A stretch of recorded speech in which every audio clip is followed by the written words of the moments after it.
sejahtera bagi kita semua. Assalamualaikum warahmatullahi wabarakatuh. Di sini, di kesempatan kali ini, saya akan mempresentasikan tentang mata kuliah keahlian negosiasi dan presentasi, di mana saya akan mengangkat materi tentang dampak buruk jangka panjang fast fashion pada lingkungan dan masyarakat. Apa sih itu fast fashion? Produksi pakaian dalam jumlah besar dengan harga murah. Siklus tren yang sangat cepat, penggunaan bahan sintetis yang murah, dampak negatif terhadap lingkungan dan sosial. Nah, dari beberapa poin yang bisa kita ambil, produksi pakaian dalam jumlah besar dengan harga murah, di mana produksi besar-besaran terus dilakukan dengan jumlah besar dengan harga yang murah. Jadi barang yang selalu update itu perputarannya cepat, makanya disebut fast fashion. Siklus tren yang sangat cepat, tren yang biasa digunain pakaian masyarakat tuh kayak cepet banget bergantinya. Itu yang disebut fast fashion. Dan penggunaan bahan sintetis yang murah. Dengan bahan sintetis yang murah, ngebuat produksi besar-besaran itu kayak lebih mudah juga. Dampak negatif terhadap lingkungan dan sosial. Nah, dari fast fashion itu juga banyak dampak-dampak negatif dari lingkungan ya, kayak jadi sampah. Fast fashion tuh sekarang udah gila-gilaan di setiap negara, nggak hanya di Indonesia, tapi di beberapa negara besar tuh juga harus diperhatikan sama pemerintah dan negara yang bisa ngelolanya itu sendiri. Di sini ada beberapa merek fast fashion, bisa kita lihat. Ini contoh salah satunya aja, merek fast fashion yang kita ketahui kayak brand-brand besar Zara, Uniqlo, H&M, Mango, Gap. Sih kita tahu kalau misalnya sampah fast fashion ini udah nggak bisa ditolong lagi. Nah ini tuh ada datanya juga, sampah pakaian makin banyak, saatnya sudahi konsumsi fast fashion. Masyarakat membuang pakaian setidaknya setahun setelah membeli. Bahkan 3 dari 10 orang membuang pakaian setelah sekali pakai. Ini bukan kayak omongan belaka, tapi ini beneran ada datanya. Sampah pakaian tuh emang harus kita sadari. Semakin lama nih semakin banyak, semakin lama nih semakin nggak bisa ditolong lagi.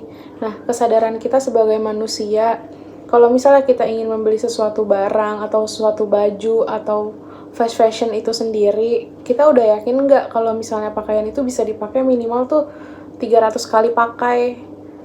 Nah, jangan sampai barang yang kita pakai sekali 2 kali tuh jadi sampah masyarakat atau sampah fast fashion yang kita udah nggak bisa kelola lagi. Nah, itu setiap apa yang kita beli atau setiap apa yang kita pengen gunain, kalau bisa dipikirin lagi. Kalau misalnya itu bermanfaat buat kita dalam jangka panjang ya nggak masalah. Tapi kalau misalnya hal itu nggak bisa dipakai buat jangka panjang, lebih baik dipikir 2-3 kali. Nah, dari data ini setiap tahunnya tuh selalu meningkat sampah fast fashion. Ini statistik import pakaian besar 5 tahun terakhir. Nah, di 2009 itu ngelonjaknya tinggi banget sampah import pakaian bekas. Nah, ujung-ujungnya di negara masing-masing itu jadinya sampah. Kalau misalnya dari sampah ke sampah lagi. Nah, itu kan gak ada yang pakai juga kan. Nanti ujung-ujungnya seperti ini.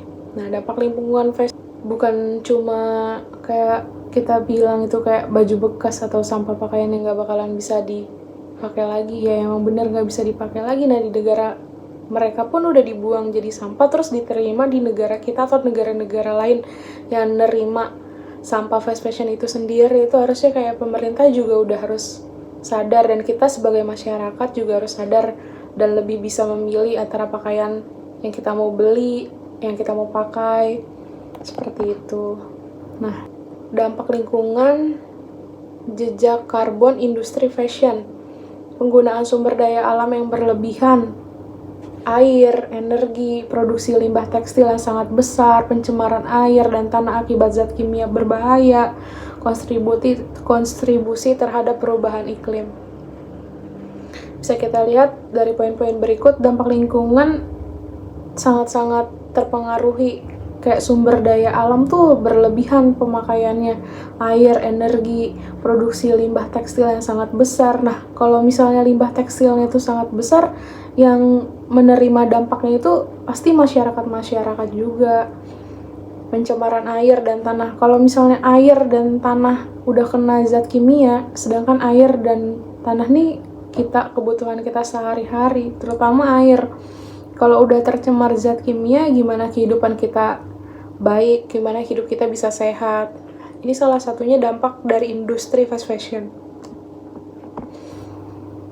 Nah, dampak sosial fast fashion, harga murah, biaya sosial yang mahal, eksploitasi pekerja di negara berkembang, kondisi kerja yang tidak aman, dan upah yang rendah. Konsumerisme berlebihan dan dampak psikologis. Nah, dari pembuatan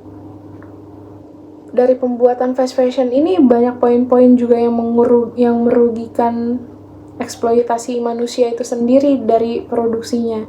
Eksploitasi pekerja di negara berkembang kayak negara Bangladesh paling besar yang ngelola pabrik-pabrik fast fashion di sana.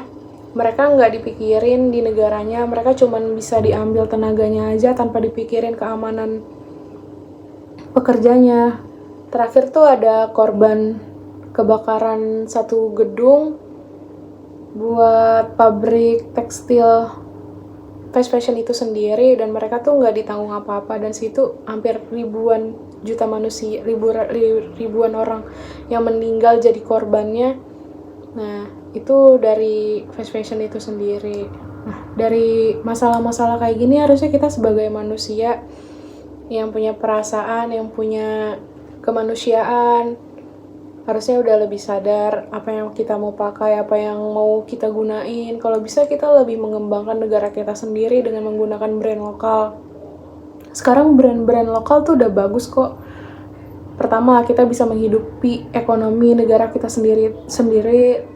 Kedua, kita nggak mengeksploitasi pekerja di negara-negara lain yang cuma dikasih upah kecil dengan kerja yang sangat-sangat berat, dengan resiko yang sangat berat juga. Nah, meskipun tantangannya besar, masih ada banyak hal yang dapat kita lakukan untuk mengurangi dampak negatif dari fast fashion itu sendiri. Kita dapat memilih untuk membeli pakaian berkualitas dan tahan lama, mendaur ulang pakaian yang tidak lagi digunakan, mendukung merek fashion yang berkelanjutan, dan mengurangi konsumsi pakaian secara keseluruhan. Nah, dari poin ini tuh kita harusnya tahu sedikit pembelajaran yang saya kasih dengan presentasi saya kali ini. Intinya, kita harus memilih apa yang kita mau beli, apa yang kita mau pakai, dan dipikirin untuk jangka panjang. Sekiranya itu bermanfaat buat kita dengan jangka lama, nggak apa-apa itu dibeli. Kalau misalkan itu nggak dipakai, hanya dipakai 1, 2, 3 kali, lebih baik dipikirin lagi. Jangan endingnya tuh bakalan jadi sampah masyarakat, dan itu dampaknya buat keseluruhan, buat bumi ini yang semakin udah nggak jelas bentuknya. Saya rasa kita semua udah dewasa, kita semua udah bisa tahu mana yang baik dan mana yang buruk untuk diri kita dan lingkungan kita sendiri. Kalau misalnya kita mencintai lingkungan kita sendiri, kita yakin bakalan bisa ngebangun bumi ini lebih baik lagi dengan generasi muda yang sadar akan lingkungan. Mungkin segitu aja presentasi dari saya. Kurang lebihnya saya mohon maaf bila ada kata atau salah penyampaian. Saya harap dimaklumi. Terima kasih atas presentasi kali ini. Saya tutup. Wassalamualaikum warahmatullahi wabarakatuh. Terima kasih.